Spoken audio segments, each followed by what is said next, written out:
So kind of a whirlwind the last 10 days between the 10th and then when you got signed. Take me through that range of emotions and why you picked here as a free agent to sign. Yeah, this would be organization number 4 for me this year, so it's making some new friends, making a lot of new teammates. So in that aspect, it's been fun. You know, I get to be in different clubhouses, see how different organizations are run, and it's good to be back here. You know, after talking with David on the phone a couple weeks ago, it sounded like there was a good opportunity for me, and with where I'm at my age, you know, I would like to spend as least amount of time in AAA as possible and be up on in the big leagues for any team, and the Mets calling, and them being a contender this year. And obviously, you guys have seen how good they've been playing. It was an easy choice for me.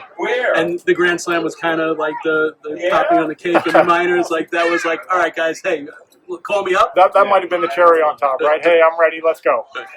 So one thing's changed since the last time you were here. Your number 16's been retired.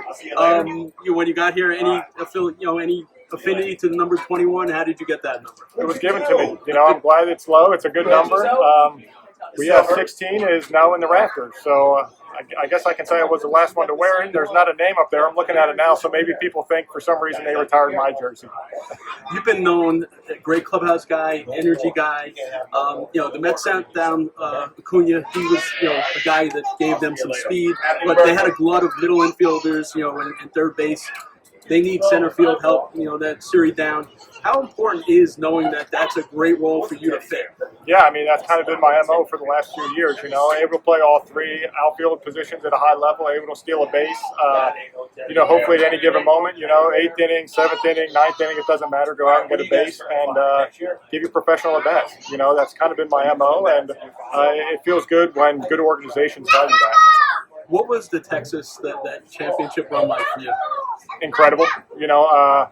Probably the most adrenaline I've had since probably college baseball. It's one of those things that it's something that when you're 4 years old, you dream of playing in a World Series and winning a World Series, So whenever anyone asks me, what was it like?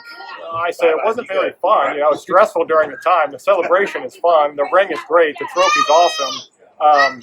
But during it, it's a lot of stress.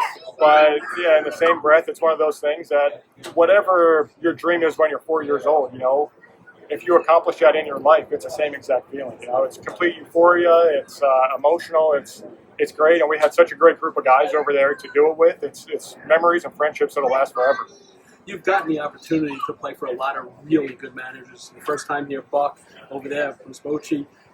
You probably haven't gotten much time to speak to Mendy, but what's your first impression? Did you get a chance to sit down with him, and did he explain your role here? What was that like? Yeah, I talked with Mendy a little bit. He pretty much knows the type of player I am. He said, go out and play your game. I think with the little rut that we're in, I think it's important for me to provide a spark, whether that's making a great play in the outfield, stealing a base, getting an infield single, anything to get a little bit of energy back, So, yeah, just go out and play my game and do everything I can to provide a spark. Lastly, how much does familiarity, you walk in that locker room, there's a lot of guys you played with, last time here. What's that feeling like? And what was reuniting with some of the guys that you hadn't seen since then? It's great. Pete gave me a big hug, McNeil, big hug. Me and Brandon caught up in the outfield, big hug out there. So it's great to see these guys, and the familiarity is awesome. To be able to come in and know where the locker room is, the food room is, the cages are, and not have somebody walk you around it makes the transition a lot easier for me.